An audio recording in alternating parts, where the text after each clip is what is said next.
Sidang Jumaat yang dirahmati Allah Subhanahu wa taala. Ketagihan media sosial merupakan satu penyakit rohani yang kian membarah dalam kehidupan umat Islam masa kini. Penyembuhannya menuntut kesungguhan yang berterusan serta mujahadah melawan hawa nafsu dengan bimbingan agama sebagai cahaya penunjuk jalan. Usaha membetulkan niat dan tujuan penggunaan media sosial seharusnya menjadi langkah pertama dalam rawatan ini.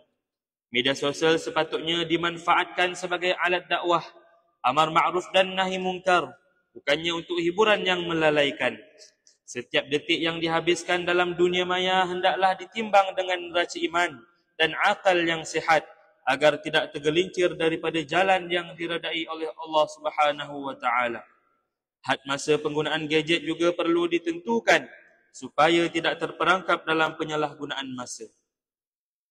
Bagi menyuburkan kembali jiwa yang ketandusan ketenangan, masa yang sebelumnya dihabiskan dengan penggunaan media sosial wajar digantikan dengan amalan ibadah yang khusus seperti membaca Al-Quran, berzikir, menuntut ilmu dan menghadiri majlis-majlis ilmu.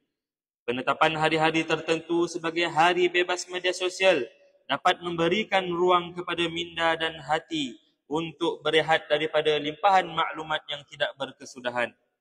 Selain itu, membina lingkungan sosial yang sihat dengan memilih sahabat yang menjadikan agama sebagai panduan hidup dapat membantu kita membina perisai diri yang kukuh. Dengan kesungguhan dan istiqamah, ketagihan media sosial bukan sahaja dapat diatasi, bahkan mampu menjadi permulaan untuk perubahan diri ke arah kehidupan yang lebih tenteram dan diberkati.